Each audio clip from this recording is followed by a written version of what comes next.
Welcome to podcast, both of you. Thank you It's a for pleasure to inviting have me. you. Thank you. First of all, fantastic job you guys are doing. Apart from doing your full-time job, also helping international students to find their journey towards success. Right, it's very important at this point of time, especially in the UK. The scarcity of jobs on the market, and then the country struggles going through. So it means a lot for the people over there. So it's good job.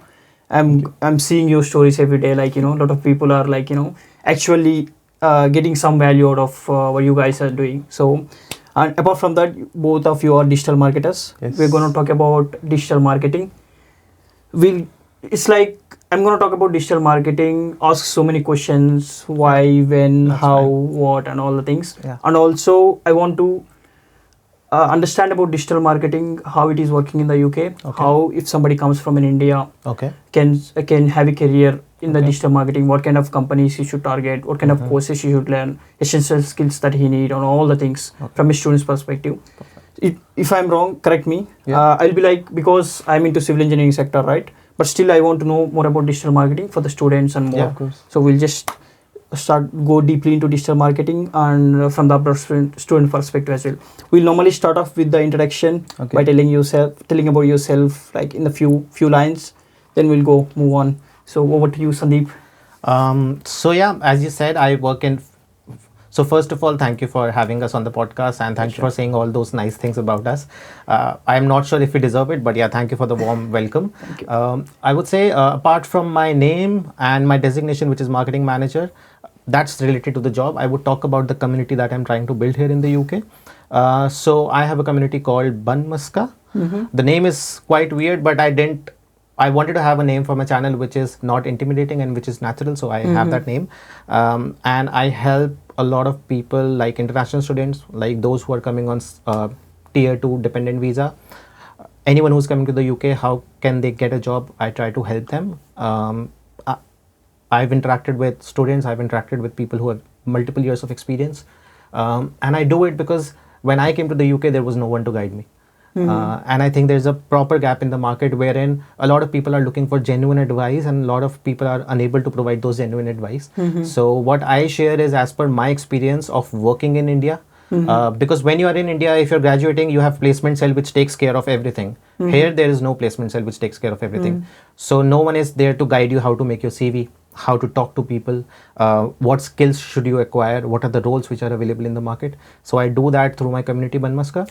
And I came to the UK in October 2022. It's been 18 months so far, and it's been an amazing journey. Along the way, I have worked in a couple of roles. My first role was a volunteer role. The second role was a full-time role where I'm currently working as marketing manager in a space tech firm. We basically acquire satellite data, process it, and sell it to other businesses. So that's all about me. Right. So you help students about knowledge about digital marketing, or just overall journey of about student. There are two kind of content that I generally create. First is very generic, which is open to everyone. Like if you have no idea about what CV is, how to create it, how to optimize it, that's one part. Then I also have one community or one channel on my Instagram page, which is called Grow with Sandy. There I mostly talk about marketing stuff. So people who want to build a career in marketing, they can get in touch. And people who don't want to build a career in marketing, but they're exploring finance or other fields or HR or any other field, they can also come and talk to me and discuss their profile and their avenues. Finally, they have a chance to talk to you, whatever they want to talk. Yeah, they can. Yeah. Right. Over to you, Karan. About yourself within very few lines. So I came to the UK in November 2020 when it was COVID lockdown, and since then I've been working in multiple companies, and I got my first job in a law firm and as a digital marketing exec. There at that point my marketing journey started, digital marketing, but then I choose my current role is technical SEO manager, and I'm a full-time technical SEO manager but part-time career coach. I have my Instagram challenge which is named by Karan in London. So I create all the videos, helpful videos for students, how can they get jobs, how can get their first job, how can they approach their career in a way where they can get sponsorship also. So this is a brief introduction about me, and yes. Yeah, thanks for doing wonderful job. As I said, if you talk about digital marketing, ever since internet was born, and ever since companies or people started to know that the presence of people is going to be in the internet more. Yep. Then they also noticed that. So the way advertisement is going to Yeah. evolve. People will be in the social platforms more. So we should shift it to there. And it also reduce our cost, increase the efficiency, will reach more and more people, right? So if you talk about digital marketing overall as a sector, like how do we say about how it was evolved over the years, and then how important it is basically? I think digital marketing is a relatively new field in marketing. It has evolved over the last 3 decades. When you look at the 90s, Google came along, Yahoo had its first e-commerce transaction which happened. In 2000, social media came towards the second half of 2005 to 2010 period. In the first half, it was about search engine optimization. Then Google AdWords was also launched. 2005 to 2010, Facebook came along. There was Orkut. There was MySpace. I think MySpace is still there. Orkut is not there. I think G Plus also came later after 2010. When you come to 2010 to 2015, a very critical thing happened in the entire digital marketing space, which is everyone started getting a smartphone. We That's moved true. from our Nokia phones to our iPhones. Touch We moved away screens. from BlackBerry. BlackBerry just died. Now we had Android phones, That's true. which were cool, funky, nice user interface. And Android was by Google, so Google had an advantage. And then came along advertising on mobile. From 2015 to 2020, it boomed like anything. And then bang, we were hit by COVID. And then all the social media interactions changed into influencer growth and influencer marketing. Right. Almost everyone had a camera within their home and they had some idea and they had time to try it. So a lot of people jumped onto the wagon of influencer marketing. That's true. That happened. A lot of influencers came into the market. A lot of content was created, which also created a lot of supply for content. But overall, after the COVID, the demand when it died, influencer marketing was took over, right? Yeah. I heard I read in one of the book, okay, where it was like one of the ex-Facebook scientists said the best minds of our generation is working on how to make people click the ads. Yeah. Whereas previous generation worked on things like how should we invent electricity, how should we invent the cars, or like how to make for people making addict. basically living, right? Yeah. But whereas our generation, we have minimum needs are finished, and then we want now divert the attention of the people towards our products and services, right?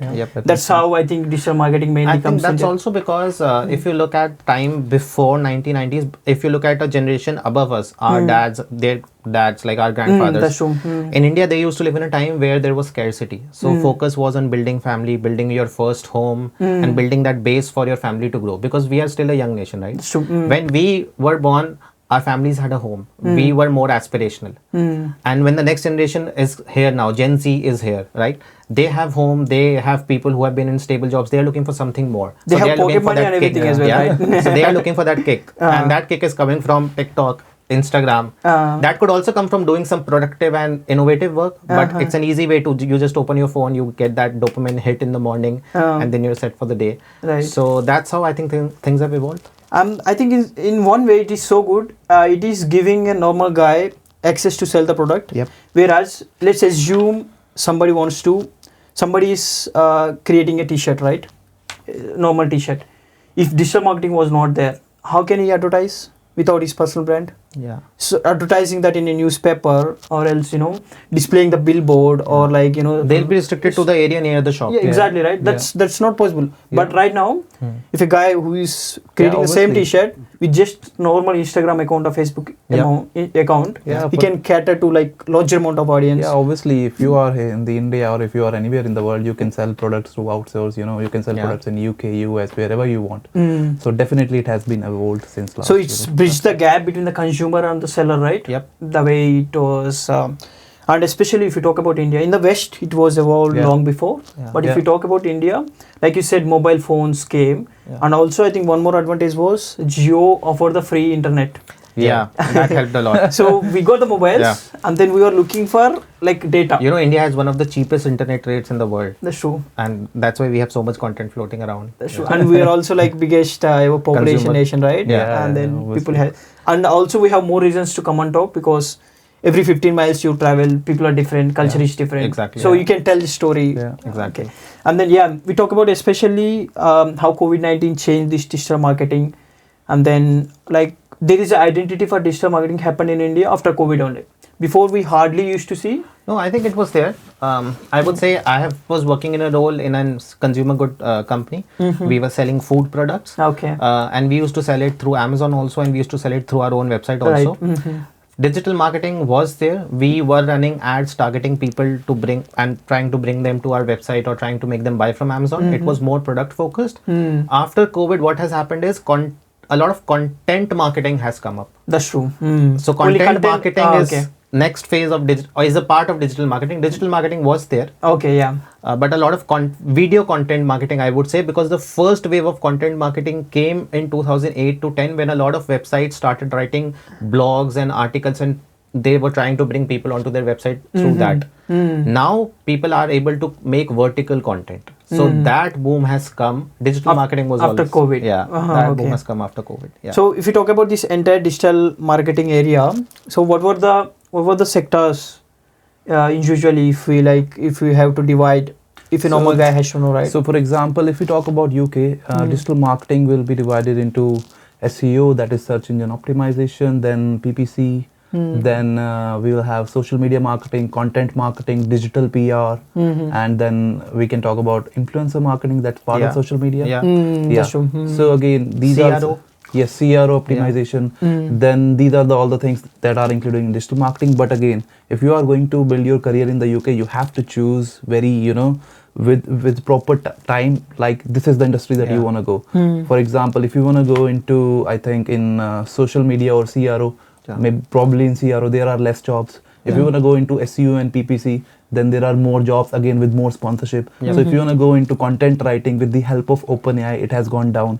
So content writing is a declining market. That's true. So you will have to choose a ship which is emerging market, not a declining market. Okay, why you said content writing is declining with the help of AI? What happening with that? So more Because people are with coming into, right? So because of the OpenAI, it's very easy to create content, but obviously good content. Write the content. Yes, basically. I think because a lot of similar sounding and similar looking content is coming around. Everyone is using same ChatGPT or Gemini. That's true. And a lot of similar content is emerging, and that's why overall content marketing is going down. And normally writing is a tough job.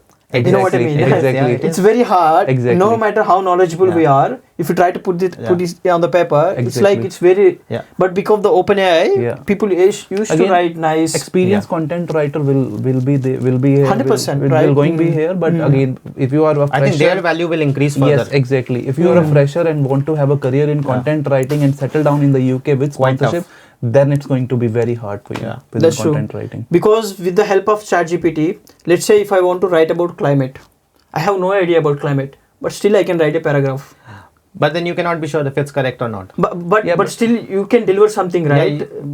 But the idea is that I would say 6 months ago it was still acceptable to write from ChatGPT and you could get it passed. But what I have seen, and I think Karan can also talk about it, if I have to create a blog around climate change and I have to put it on my website, and if I use ChatGPT to create that blog, I think Google is now building that system wherein they will identify this is AI written and they will not consider it for SEO. I think again, obviously, it's going to be written by OpenAI or anything.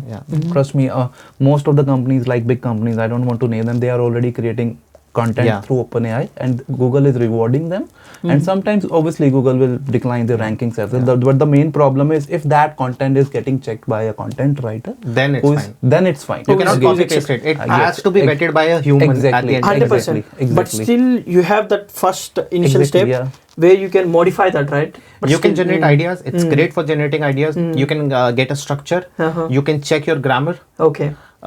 You can use it to do specific tasks like these. But if you expect that it will generate the document and you will copy paste it and put it, then I think it could be troublesome. That's going to be a problem. Yeah, the main thing is saves time. For example, if you have 16 pages PDF, just upload it to ChatGPT and ask him to summarize it. You can get it done. It does. So again, content writing in terms of digital marketing is not a emerging industry. But if you talk about SEO, where I'm an SEO manager, right. So I know it's going to be there, and PPC is going to emerge more than SEO. Okay, so we talk about now. You said content writing is declining. What is like increasing? So increasing it, I would say PPC is more increasing than SEO. Even though I'm in SEO, but I think performance marketing is going more. Pay-per-click, right? Yes. How do you explain that thing particularly? Performance marketing is basically type of marketing, type of running ads through Google or Meta or other platforms, right, exactly. which is quantifiable in terms of the revenue it generates. So ROI driven online ads, if I have to simply put it, it is ROI driven online ads. So where we can basically track the data of how much and where it is you're going. actually converting people, you're tracking conversions. So if it's basically the same logic that a shopkeeper applies in India. 100%, yes. I am spending this much money. What am I getting in return? Exactly. Same you're doing. I'm giving Google 100 rupees or 100 pounds. Am I able to generate a 4x return on it? Because I also have to pay to Google, so I have to generate 4x or 5x return or some sort of return on it. Right. So that is more ROI focused, and that is what PPC is all about. Again, I think that's where digital marketing playing a very crucial role. If you talk about traditional marketing, right, where you advertise in the newspapers or billboards or some other celebrity, there's a one-way communication. You don't know what people are thinking about that particular product. You can't receive the feedback from them. And again, the production charges, reach will be higher. With the digital marketing, you can able to track the data. Exactly. What they're thinking about the product. You can and measure again, it. you can even real time track, right? If they are not interested, you will be know, okay, and then you can also choose their interest and all the stuff. That's where I think it is. I think every company is adopted that, and that's the future. Definitely, 100%. When we more talk about like AI, what are the parts of digital marketing, like AI is playing a crucial role? So I think obviously with the help of AI, we can do our task much faster. We can do work much faster. I believe it's not going to replace our job. It is going to help us, but you will have to cope up with the AI. 100%. For example, if you want to cope up with the AI, then you can do prompt engineering. For example, you can learn how to create good prompts. 100%. So which is going to help you just not with digital marketing, but with everything. 100%. That's there. You can do paid or free courses. You can learn prompt engineering in just 10 days and be a master of AI. 100%. So again, it is going to help us, but not going to replace our job. That's my understanding. But what about you? No, I totally agree. For example, I work in an individual contributor role and I work for a startup, right? And we don't have those big budgets to afford an agency right now. And I think every brand manager needs an agency to bounce off ideas and to do some micro things, right? So I use ChatGPT literally as my agency right now. I make elaborate briefs. I give it to ChatGPT and then I ask it to generate ideas. So I make social media calendars. I don't ask it to make content for me, but I ask it to make a social media calendar for me. I will ask it to make comparison charts of my service versus competitor service. I will ask it to analyze all the competition pages and come up with 10 points that I should have in my blog. So that's how I'm using it right now. I think what Karan said is bang on. It will not replace you or anyone at the job. I think it will only add on to your work which you can do. There will be higher productivity if you use Simple, it. it's cutting down the inefficiency. It will not replace people who are doing their current job. It will only replace people who are not using AI to do their job now. Right, exactly. That's Exactly. true. Makes sense. Proper sense. So again, so you said you work for the company straight away as a brand manager or digital marketer. You work for agency. So I work for an agency. So you have to, be very clear when you come to the UK and you want to get your career in digital marketing. So for example, within digital marketing, you choose your career within SEO. So you cannot, there are not enough options to work as an SEO in in-house companies. What is in-house? Right. In-house is like Sandy is working in an in-house company. Any company, for example, Asda, Lidl, they all are in-house companies. And agencies are those who get work from these companies. So these in-house companies outsource their work to agencies. There is also more chances of getting sponsorship in agencies than in-house. Okay. So and there is more chances of getting a entry level role if you don't have any experience in agency than in-house. Okay. But if you have got the skills. Right. So when you talk about in-house, do you think the guy whoever is working in-house, he has to have overall understanding about so many things? Exactly. So as Karan said, if it comes to technical roles, an agency is more likely to sponsor you. But if you want to work in-house, I think you need to have a general overall understanding of everything in digital marketing. 100%. Because you will be the one who will be the leading spark between guy of company and the agency, right? That's true. Exactly. You can start your career, I would say, for example, if someone has just graduated and they have 2 years on their PSW, and if they get an opportunity which is like a marketing executive role or a marketing associate role in a company, they can join that company, but they'll have to ensure that they're learning very quickly so that after 2 years that company is confident enough to sponsor you. Because if not you, then there are many people who can be a general guy in marketing, right? Okay. So you can get, but it will be a marketing executive or marketing associate role. It will not be as specific as an SEO manager, as a PPC manager, as a CRO manager. You cannot it will not lead you to that career. Okay, but from my understanding, is there more competition between local people and abroad students in in-house? Because when it comes to in-house, do companies prefer to recruit local people? Because they know the country, they know the consumer Looking behavior. at my personal example, they have hired me, so I can't really say they prefer local people. No, I'm just in generally. Do you think, I think that's the case? I think they prefer people who can think outside the box and who has a Competency, fair right? knowledge. Doesn't matter where you come from. Competency. One thing which I would look if I'm hiring someone, and I also used to look at these things when I was hiring in India, is if a person is a go-getter or an initiative taker. If a person takes an initiative and is keen to learn, because when you're hiring at an executive or associate role, you're not hiring for the skill set, you're hiring for the attitude. So if you can exhibit that attitude, it doesn't matter if you're from India or if you're from the UK. Right, If you okay. are more passionate than someone local, they Okay. will be more than happy to hire you. So Yeah, but in agency side, it's a bit different. For example, as you mentioned, the in the marketing side roles, in the marketing exec, marketing associate, but agency side is a bit different, and where you will have to be a bit of technical knowledge as well. You will have to build your skills because agency environment is very stressful and challenging. Because you are working at a time 7-8 clients, and you will have to do the reporting and all the technical stuff and everything. So there are more chances. Why I say that? Because you will take more pressure. okay. And the money is not the problem in an agency. For example,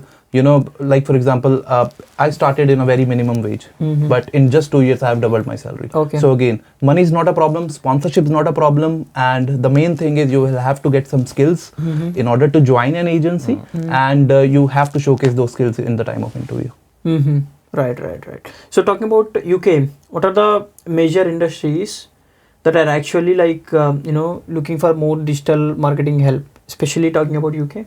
I think everywhere around the world, the biggest source, I would say, or the biggest source of jobs in digital marketing would be consumer goods company or telecom sector. Any business which is selling online, they would need digital marketing managers. So anyone who has an online website and store, they will need digital marketing. And UK is the country where 85% of their population do online shopping. Yeah.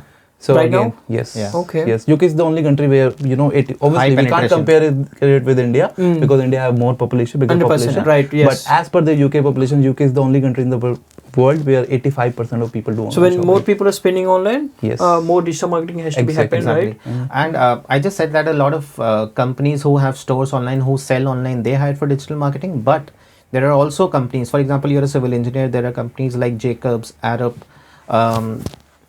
I think there is one more called WSP. Right? WSP. These are big I work engineering with WSP. great. I mean, we subcontract the Nice. work. So there are big engineering consulting companies who also hire for digital marketing roles, but on the technical side, like SEO optimization. Yeah. I think not only People who can construction. take care of their website, PR. Yeah, I think, Now every company or I can't say every company, but most of the companies Yeah, need for a help of example, digital marketing. I right? worked in law firm, so I was working as digital marketing exec. Then I worked at an agency where I worked with different types of companies. Right now I'm working with different types of companies. One of them is financial, one of them is B2B, and then e-commerce. So everybody need digital marketers. 100%. Exactly. Yes. Yeah. There is this saying, Bill Gates when the internet was first started, right? When they invented the Microsoft and that, he said that whatever the business was not in the internet, it's not going to be existing in the future years. Now, even though if the business was in the internet, if they're not digitally marketed, they're not going to play the crucial role. Right? Simple as that. And coming to that part, every company needs a digital marketer in one way or other way. And there is a good career in digital marketing. For example, you don't need to spend 6 months, obviously in web development, if you are going into programming, then you will have to spend some time, a year maybe also. But if in digital marketing, you don't need to spend 6 months. For example, in social media. So if you want to get into social media, get your career started, you just need to go to the market, go to any accounting firm or any insurance broker, mortgage firm, just tell them that I'm going to work for you for free. They'll be more than happy to hire you. Exactly. So just build your portfolio. Everyone is dying to have a LinkedIn page nowadays. Every business is dying to have it. Yeah. But they don't know how to do it. Exactly. That's true.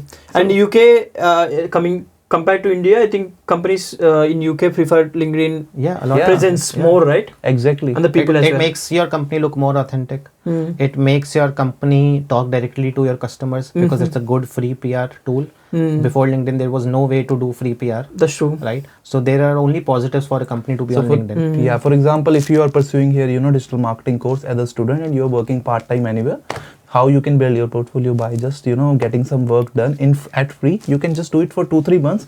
And once you do the good work, they are going to pay you because you will already, maintaining that momentum of doing that So work. you're saying if I'm an entry level guy, has Yeah. no experience, I can start working for a company to maintain the LinkedIn page, to run the LinkedIn ads or for their social Instagram or media. anything, yeah. This is easiest to learn and also to get the experience. Exactly. And also to enter in the industry. Right? Exactly. For But- example, I have a student, who she's based in Newcastle, and what she did basically, she went out in the restaurants and everything, and she asked that, can I handle your social media for free? I won't charge anything. So now she handles social media. Now she has got a job as a social media person. Manager. Again, by building skills in the uni, and she's going to graduate in next couple of months. She already have got a job. Mm-hmm. Nice. So again, so this is how you can build your skills. It is just not social media. It can happen within SEO Anything. also Yeah. and PPC also, Yeah. and It can also happen in lead generation. Right. Yeah. Especially. Yeah. Who lead generation is about bringing the sales to the company. Yeah. Right? It's Who don't about want, right? building Mhm. leads and introducing them to your sales guys. Mm-hmm. That's right. So what are the qualities that one should have in order to enter in this sector or start? I think one of the main thing, because this sector is divided into 5 different fields, we have already discussed. So if you are going into SEO, the main thing that I was saying, if you have good presentation and communication skills, we need it all field. But if you have good presentation skills, you can create presentations, because most of my time goes into creating those presentations and presenting it to the clients. Okay. So again, if you have good presentation skills, then SEO is a field for you. Technical, you can learn it on the work. But if we talk about it applies to every industry. Exactly. Technical is not that important. It's in the just- beginning. Exactly, in the beginning. The main thing is how you present it to your client or in the interview as well. For example, I got my first job where they was not even hiring. So I reached out to CEO directly. One of their client got one of their audit done from one of their client's website. Then I prepared that audit. I asked for 15 minutes and I presented that audit and I got a job. Okay. Then I got a sponsorship also in just 3 months. Okay. Wow. So this is how I got my first job. Again, you don't need to be, you don't need to be just spending hours of, obviously doing all the things and then, sorry. No problem. Do you agree that compared to any other field, from the learning point of view, somebody is having a bachelor degree or a normal degree, learning digital marketing is a little bit easy compared to other sectors?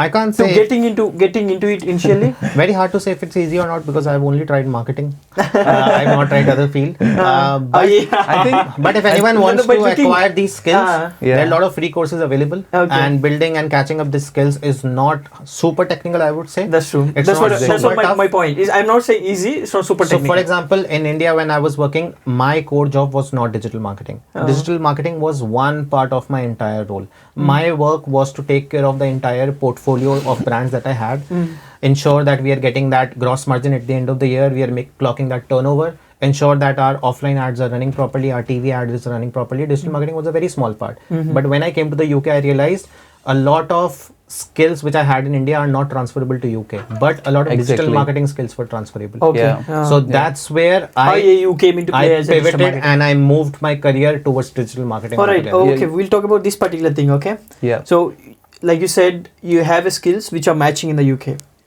So how different is it like talking about the Indian audience running something, whether you are running the ad campaigns or like, SEO? I think, ad campaigns is transferable skill. For example, if you're running ad campaigns in India, it applies same. But SEO is very different over here. Okay, so it's different. So yes, it's mainly totally because of different. consumer behavior? Yeah, technical is same, but the main thing is, the way we present it, because in India, SEOs do off-page SEO. There are different types of SEO as well. Okay. Yeah. So in India, everybody do everything. One person will do 5 different jobs. That's true. But over here, SEO will Very do only specialist. that SEO. So that's why a lot of SEO struggled. When I just check the CV, they will add everything. And when they submit their CV, the other person is going to say, no, I don't want generalist, I want expert. So that's why they lack. Okay. So SEO skills, I would suggest they need to, because in our country, like back home, they will not focus much on presentation, but SEO is more about presenting things to clients. So again, SEO is different, but I think Sandeep can talk about social media and others. So Karan, I just wanted to learn this from you. You mentioned that you present to clients directly. That's kind of new news for me, because in India, as you said, if someone is doing SEO, they won't be presenting directly to the client, because agencies usually have an account manager. And that account manager will lead that conversation. That's true. And the SEO guy or the strategy guy or any other department which is helping them will be there, but not presenting directly. So it's something new here. So yeah, so over here there are two types of agencies: small agencies, big agencies. For example, right now I work with one of the biggest medias in the UK. Yeah. But previously I started as a very small agency. Yeah. So they both have different structure. One is the account manager, one without account manager. Nice. But with the account manager also, SEO will always be taking the lead. Technical. Exactly, to present all the slides. Awesome. So again, I have learned that skill in the job. By doing it. Yeah, exactly.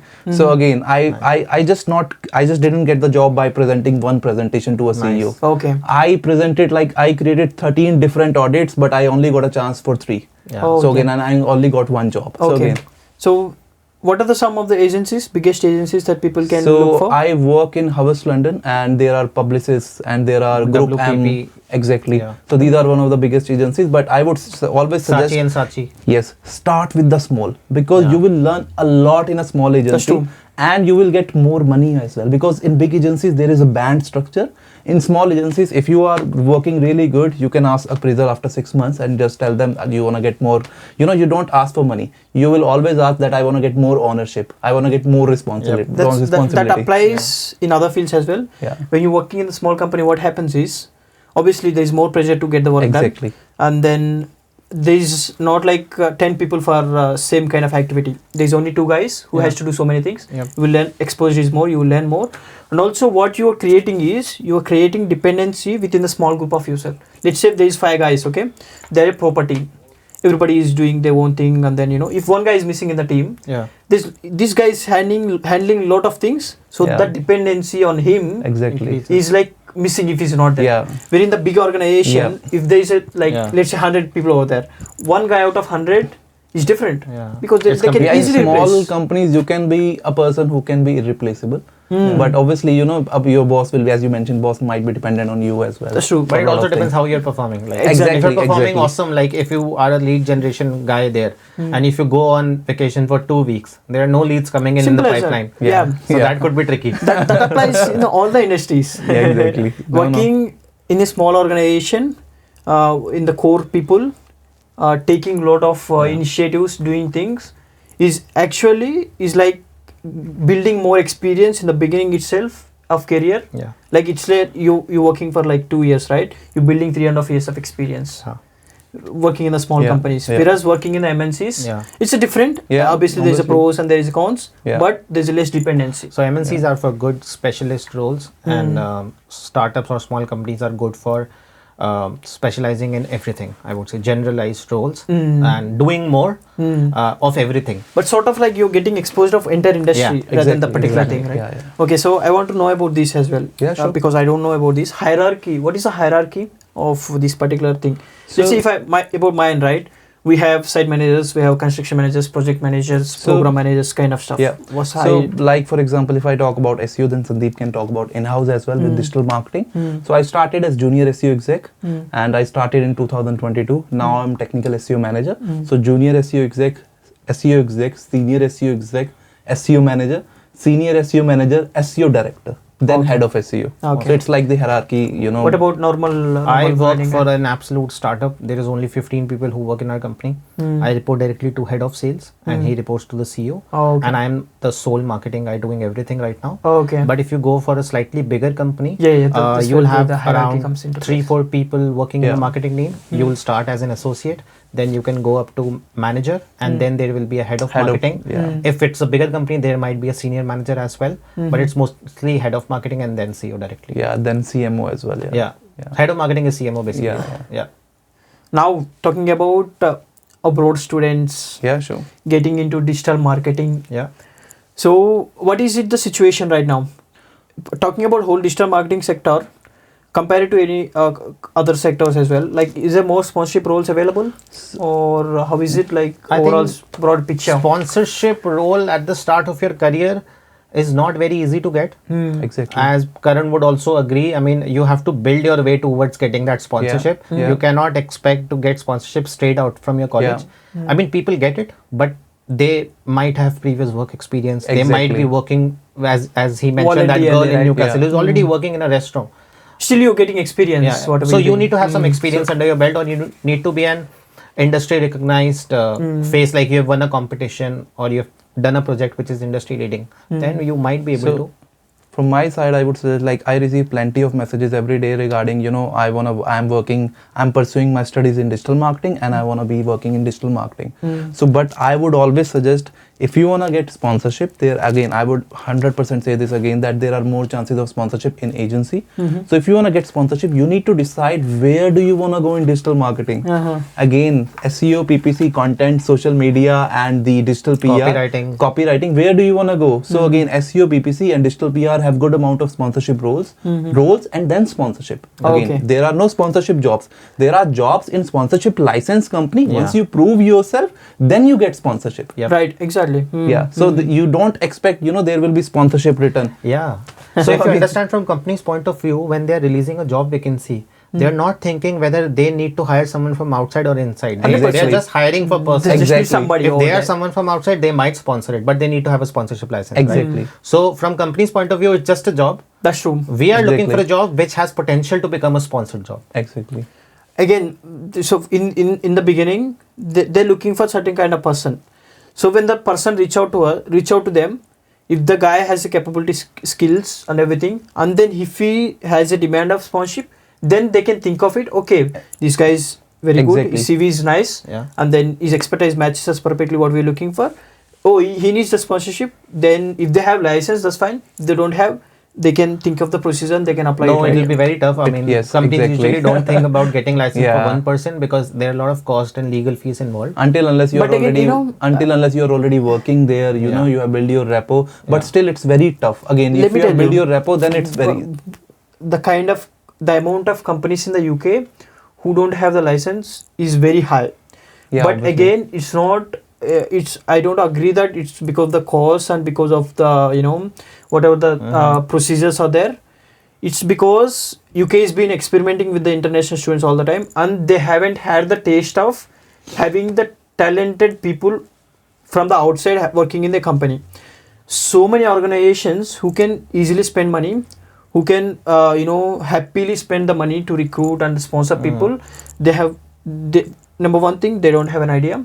Number two, people are not reaching out to them because UK is a kind of country where there are a lot of companies are still running a very old school format in so many industries. Okay, for them reaching out to those kind of companies, but they can literally get the license for you. Yeah, I know, but I appreciate, but the problem is when you reach out to the company for what? Like, for example, if they have opened a vacancy and you apply for it, and then you ask for sponsorship, they are not going to give you. They are not going to get the sponsorship. Everything they want to hire a person as soon as possible. They want to fill the gap. So I think when you're working there, then there is a slight chance, but definitely I don't agree with that. But again, it could be possible, but I don't think it is easy. For a company who want to hire a person and then they spend £6,000, I don't know, £5,000, £6,000 to get the sponsorship. I think even if they do spend, I must tell you, when does it happen? It happens in highly technical role. Exactly. I know of a company who was looking for a profile which was very niche in the entire industry. Like again, in my industry, in satellite space tech, very limited people doing this work, right? So then they found a candidate. He was working with them for around a year or two, and then when his visa was about to expire, company told him that okay, we can sponsor, but you'll have to split the cost because it's too expensive for us. Like I paid for my sponsorship in my first role. So when I was working with a small agency, I paid for the whole cost. Like it was around £4,000-5,000. Now I've got another sponsorship job last month, so I paid just the IHS only.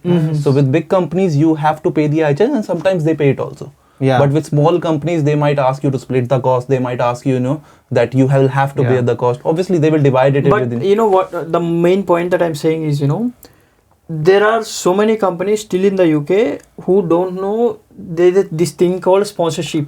Yeah. We need this kind of thing to recruit the students from outside or to recruit the guys who are coming from internationally. There are large amount of companies like this. Yeah, absolutely. And it's absolutely. and when I talk about vacancies, it's not only just one vacancy. If the company has 10 vacancies, right, they don't mind yeah, spending two guys that amount of money, because they're not also spending money. They're having the guy they for themselves for 3 years and 5 years. Okay. For themselves. So they have a mindset like, okay, this guy is gonna be with us for 3 years or 5 years. Okay, let's train him for the first 6 months. Then if he's okay, then he's going to be there. What I'm saying is, the companies like this are more. If you go deeper into the UK, because we don't have the exposure and we're not trying. And again, as I said, industries like you said, satellite, food and technology, which is a very niche industry in the UK. This kind of and again, waste management. Okay. Talking about these unsexy industries, most of the time, we only reach out to the industries like, software companies or, some other retail, e-commerce, whatever is in the field, in the market right now. But the unsexy markets out there, companies out there, reaching out to them is having a lot of chance for the people to get into the roles. From speaking to the lot of people and then researching about the UK market, for this podcast or whatever the other reasons, this is what I absorbed. Okay. And then this is like mechanical or else some other electrical or else some other minerals and these kind of industries. These kind of the industries you can get the sponsorship. Okay. For example, the other industry which is booming, I know this was about digital marketing, but there is an industry which is booming right now is environment side. For example, carbon emission. So there are a lot of companies hiring for this role, and there is a talent which is missing. So again, if you are coming to the UK and you are taking international business management, and if you want to settle down in the UK, then this is not the course that you should take. It's a very generic course. It's a very generic course. It's good to get, it's easy to get visa on international business management, but the main problem is you are going to struggle if you want to settle down in the UK. If you want to go back, don't worry about it. But if you want to settle down in the UK, don't choose this course specifically, and you can choose some of the other course, digital marketing, data science, or environment related course where there is a good demand, where you don't need to be a technical person. Again, if you have a fear that you can't do coding, or if you cannot be a technical person, you can go to other roles as well. Like within environment, there are plenty of roles, and you can get a job as a non-technical person, and further you can get sponsorship as well. So again and also talking about this particular influencer marketing of like having, let's say, Zoom guy having the Instagram page of 20k or 30k followers, obviously created content or like he just kind of posting the reels kind of stuff. How can he use that followers to build the brand and to sell something with the help of digital marketing? Interesting. There are quite a lot of examples outside India of people who have done it. I think in India also people are doing it. In India, by looking at them, people are doing it. People are making their courses and selling it. But when it comes to making a product, direct selling, making a product and setting up an entire company out of it, not a lot of people have done it. So in India, you can count on your tips. Finance with Sharan sells his course. Tanmay Bhatt is doing social media because he can get marketing, ad creation opportunities from other companies, and he's building his brand, right? Which influencer has been able to make a physical product? I can't think of any. Physical, I can say there are the people who are selling. Shlok from he reviews gadget like tech. What is his name? He has launched his mobile skins, and I think recently people started, trying different kind of attires. After a certain point of time, what they're doing is they're tying up with somebody, making their own t-shirt. They're taking commission. Exactly. No. Initially, they're starting like that. Later, they know the process, how to print. But tell me a few brands. I can't say that established brand, but they are the people. I'll tell you one brand, like one Indian brand. Go on, sorry. One of the influencer is, I think, Easy Snippet. He created his own brand. A clothing brand. Yes. Okay. No, there are the people. That's the beauty of India. I'll tell you the first brand which did it in 2013 or 14 was Bewakoof.com. They had a Facebook page. They are all over. The second brand which did it is Rajnikant versus CID Jokes. Again, a Facebook page which did it. I also did it during my college with my friends. We launched a merchandise brand, but it's mostly in clothing. Like a lot of influencers will enter into merchandise. But if you look at the US, if you know this influencer called Logan Paul That's or true. KSI Speed, they have launched Prime Drink. You know the story about how Yes, it came yes, along? I did, yeah. They were both YouTubers and they came together for a boxing match. That's true. First match was draw. Second match, again, they invited each other because they saw when they are having a boxing match, their influencers are also coming, their supporters are also coming online and a lot of engagement is happening. Second match, I think KSI won. Then they announced they will be coming live on Instagram together. People thought they're going to announce their third match. They announced their company, Prime Drink. Prime Drink. After 4 days, when that drink hit the US stores, they sold, I think, 2 or 4 million worth of product within 4 days. They have sold more than 1 billion bottles. There are Can you imagine? TikTok accounts which are dedicated to finding Prime Drinks in stores and letting people know. That's Okay. the kind of impact one Yeah. can That's have. the kind of brand which has no Indian influencer has created so far. That's true. I think this is where we have to mainly, because with the amount of population we have, if we can scatter our products globally or in India itself, we don't need to go globally. Yeah. In India itself, we have huge amount of market. Exactly, Okay, obviously. anybody, because people, again, like you said, people are using their brand to sell the courses or to partner up with the companies rather than creating a brand Creating and then their own selling product, out. yeah. We have to learn so much from West when it comes to this. If you look at celebrities also in India, not a lot of celebrities have found success in launching their own brands. That's true. Only celebrity that I could think of on top of my mind is Hrithik Roshan when he launched HRX. HRX. Because it was a natural fit with his personality. A lot of other What people about, have launched stores. What about all the heroines launching K with Katrina and then Kareena Kapoor has some other thing? It didn't I think work that out. was not. Yeah. Alia Bhatt launched something and it. A smart thing which Deepika Padukone did is she started investing in startups. So there's this yogurt brand called Epigame in India. Yeah. She's an investor in that. So she's not launching her own brand, but she's investing in startups and making money from there. That's So true. that's a nice way also. Right. Yeah, that's where I think again having this kind of sort of following can do so much. With 20,000, 30,000, you cannot do that. No. You need to have Yeah. millions. Yeah. 100%. I mean, to sell the product we can sell. Again, as long as if you have the selling skills, if you partner up, having the right strategies. I'm not saying we can make millions and billions, but you can make money. Start think up something, right? What building a community online on whether Instagram or YouTube or any other platform does is, it gets you distribution. And if, for example, It gives us 150,000 it builds a people following you, distribution. a brand can just tap into your distribution and make their message available to 150,000 people. Now, a lot of times people feel, okay, I'm happy with this model. I'm happy introducing other brand and facilitate them to my followers or community. But a lot of times when these accounts blow up and get millions of followers, then they're like, okay, now maybe I should experiment with my own product. Like, why am I only getting 30% out of it when Out I of can it. get 60% out of it? Yeah. So it's about building distribution. I can't think of many influencers who have been able to do it successfully around the world, I would say. There are only a handful. I mean, of them. when you think about overall percentage. Yeah, very less. Not even 1%. And a lot of YouTube influencers are able to do it better than Instagram influencers. Because doing a YouTube is little bit more challenging, Yeah, a exactly. little bit more skillful compared to other things. require more Yeah. time. That means they have more skill and they And understand YouTube, more. I right? think, Yeah. if an audience, like a customer, I don't know, I'm thinking from my term, if I consume a content on YouTube, I'm devoting 8 to 10 minutes of my life, and there is some sort of seriousness or some time investment which I'm doing. So the value that I'm getting is higher. In Instagram, if I don't like it, I just swipe in 3 seconds, Yeah. 10 seconds. Podcasters, they're making it successfully. Yeah. Every successful podcaster, having his own business or having his own brand. This guy Raj Shamani. He have his own. He House sell of his X. own book. Okay. Yeah, He has his brand House of X. Yeah, he has his brand. Ranveer Alhabadia or somebody, right? Yeah. He has his own. Okay. Because again, the distribution again, different platforms build different kind of trust. Yeah. Appearing on the Instagram for 1 minute is different. Yeah. Doing the podcast for 1 hour is different. Yeah. And then presenting a case study is different. Yeah, Because absolutely. people will trust you. because of their, your expertise and skill will be more visible over there. I think right? one person who did it very nicely, and I was forgetting his name before, but I now remember it. It's called Tech Burner, the channel. Right. He started launching his apps first, and then he got more distribution.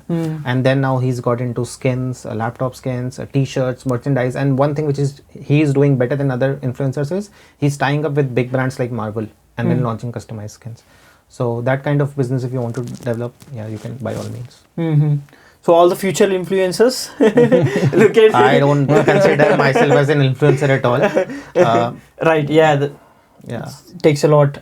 I think we change the because everybody's jumping into it. Everybody's jumping into it. People say influencer, but actually it's different meaning and different kind of things. It's a very hard job with the full-time job. Very tough. So it's very hard to create content because the type of content that I create on Instagram is like, for example, if you look at my videos, I will find those jobs myself, like those jobs which are not posted on LinkedIn, Indeed, Total Jobs. Like these are the hidden jobs that I call. So these are the jobs that are only posted on websites, on companies' websites. So people usually miss these jobs because mostly students will look into LinkedIn, Indeed, Total Jobs, all these type of. So I sometimes have to spend 10 hours just to create one Instagram 60-second video. Yeah, exactly. Right. Exactly. So right now, how much following you have? Around 25. 25, right? So you doing content related with the jobs, yes, helping abroad students, having 25,000 followers is more powerful than somebody having 100K who is just randomly putting the things. Yeah, my conversion rate is much better. Yeah, that's what I'm saying. This is where distribution comes into place. It's not about the number. This is where the content type comes into place because I've seen people who make funny content or entertainment content. They get I can't dance 10 and create millions. content that they get 10 millions, 12 million views. That's different, bro. But followers don't convert. And 100%. if we even get 100,000 views, followers come in. Yeah, no, I have a really good conversion rate. Like people will reach out to me all the because day. people can be able to see your expertise and personality, and you are not just doing something. You are doing something valuable, right? Yeah. And whatever the time that they're spending, they're getting return. Yep. Exactly. Entertainment is that for minute, but they can't that take for the next minute or next hour or like tomorrow. But the content that they consume from you, they can take it for the next day. They can take it for the next month, and then they can apply it in their lives. I mean, in the entertainment as well it works, but that's different. That's rare. But compared to doing the education, I mean, nothing against those people who are making entertainment because not against they are doing a wonderful job making people happy. I personally watch their content all the time. 100%. No. Talking about distribution, perfect. Talking about conversion, I think Karan would be getting more conversion than them. Can I expect that you will, dance and create some content? No, I've tried making entertainment content.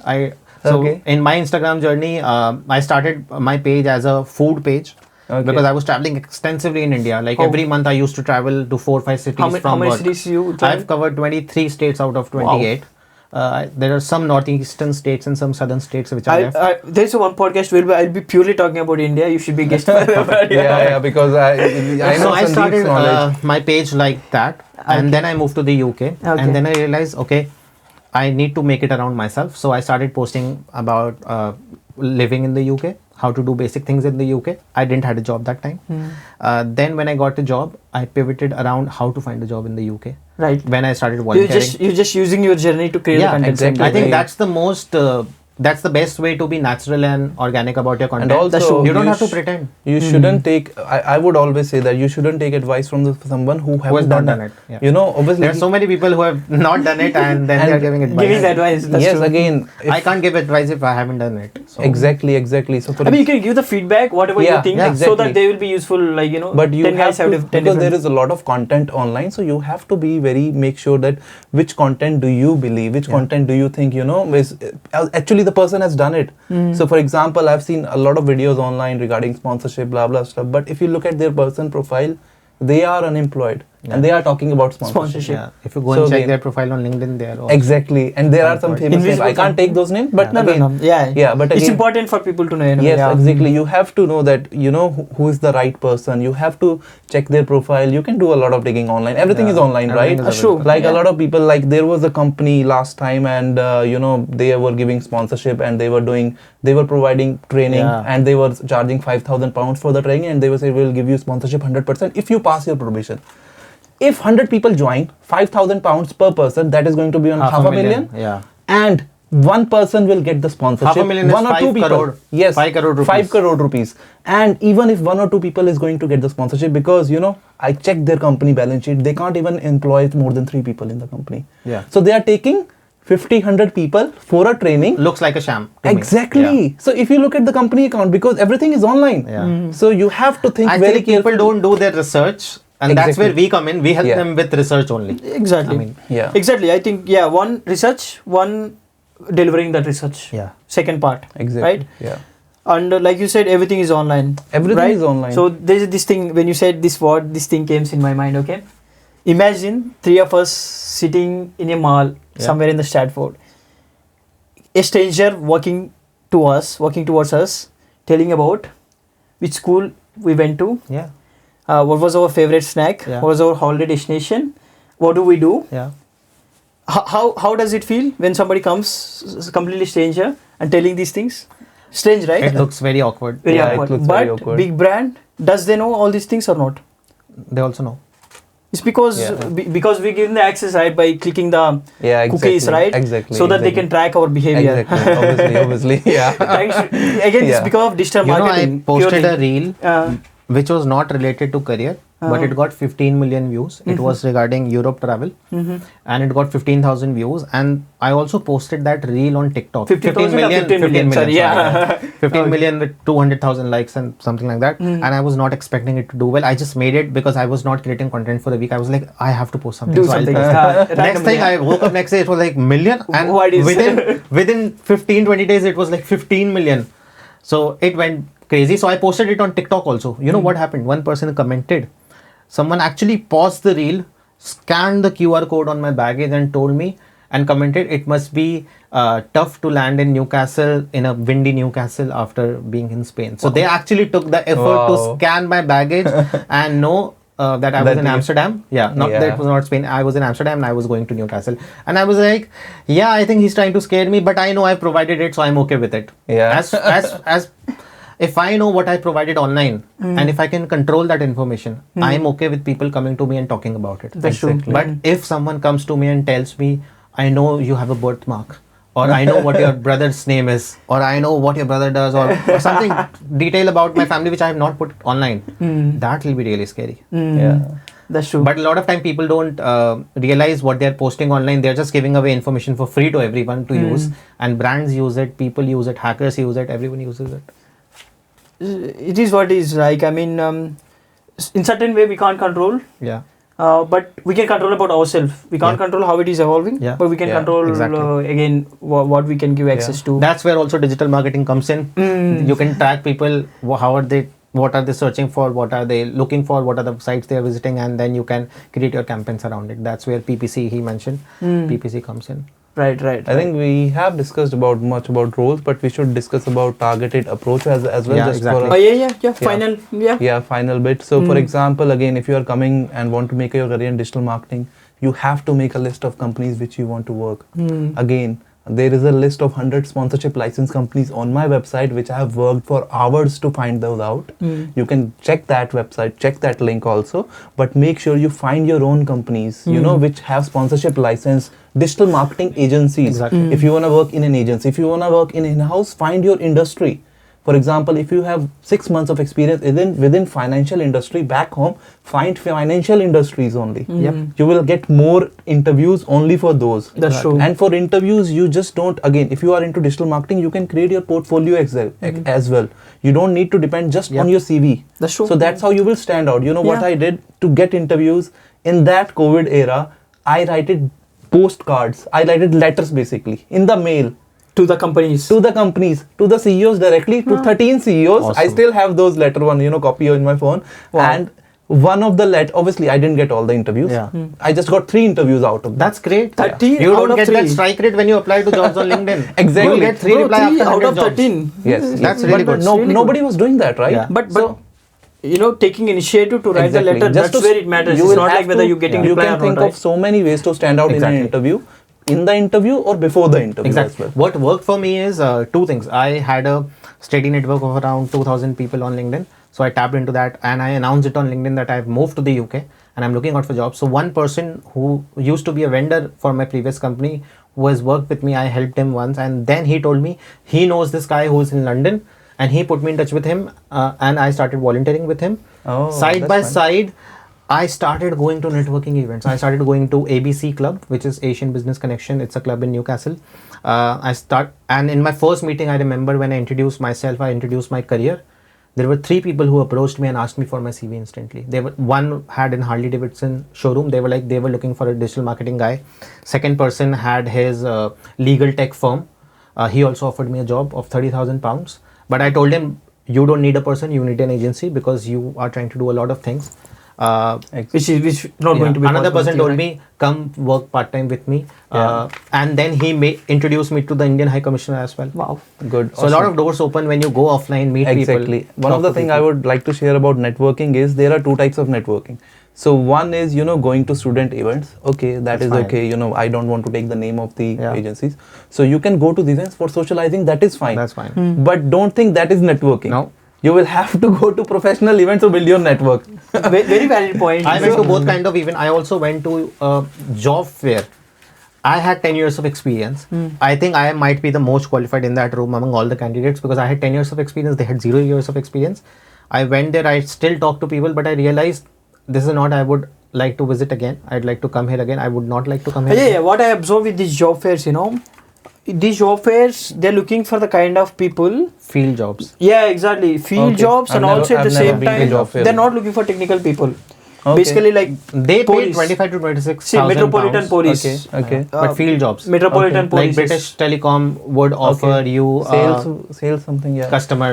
So facing they're, role. they're not technical, but whatever the event, whatever, either it is social, either it is professional, I think, going out, speaking with people, Yeah. meeting people, yeah, exactly. will A give few you agencies so much were also knowledge. there. Okay. Yeah, 2 I think the agencies. one thing that we all need to, agree. Let me know if you agree. The first time that anybody came here in the UK, they should get any job.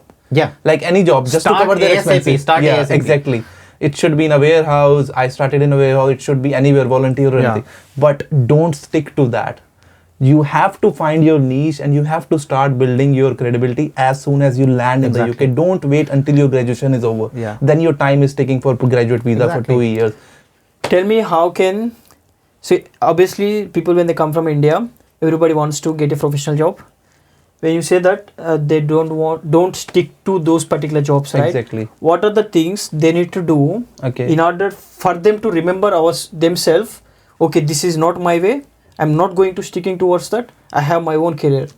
In those 2 years, what should they do So to be in that zone?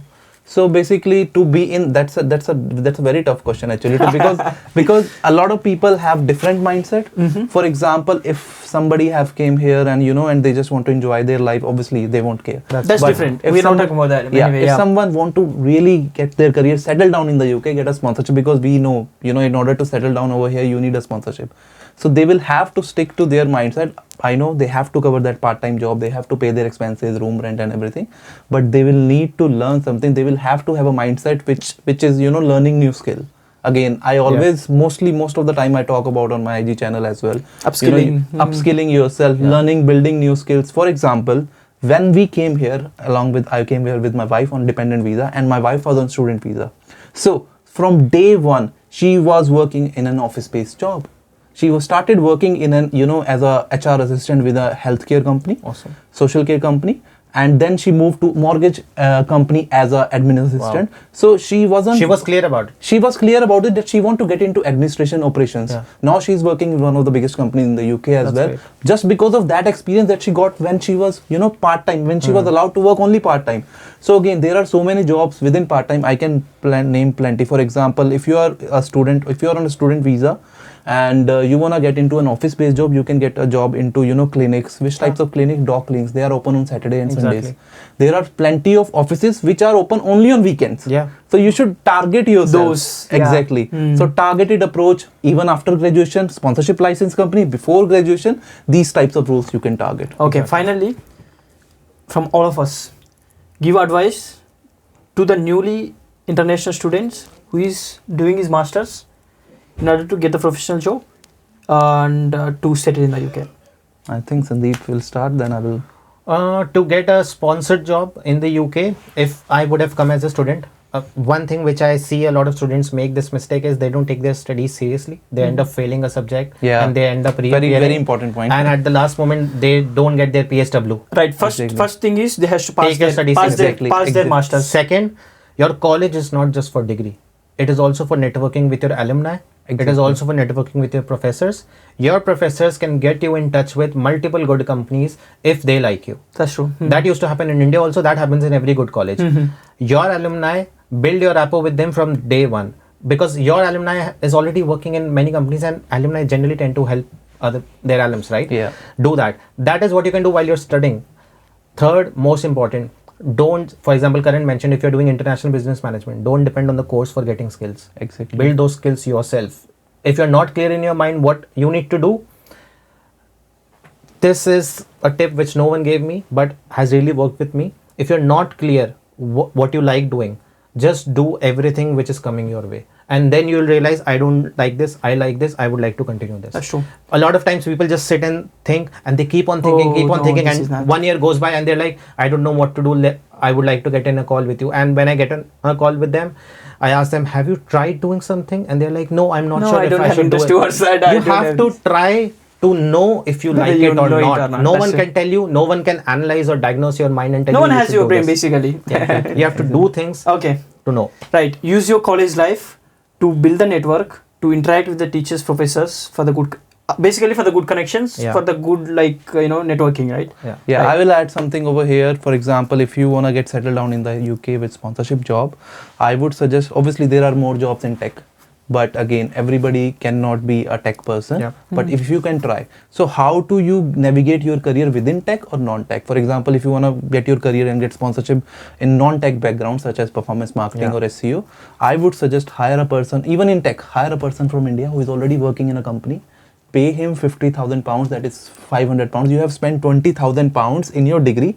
You can pay him £500. He will be able to guide you, and he will be able to, give you actual job experience. Exactly. How you can learn it. Take the guidance from the guy from India. Exactly. Those who are doing it already. Those who are already working in it. For example, a lot of people. That's a very good advice, A lot of people came because to you me. do extra 2 shifts and spend that money. Yeah, exactly. Like right? £500, and that guy will be happy to, and you will be able to gain that experience, and he might be able to give you tasks and everything. He will be your mentor. So someone reached out to me, and this was not, they reached out to me regarding a job interview which they had after 2 days. They got that interview, they got that job, and that job was paying them £13.5 per hour on a part-time job, and it was in a company, which is really good. Like people barely get £11 per hour.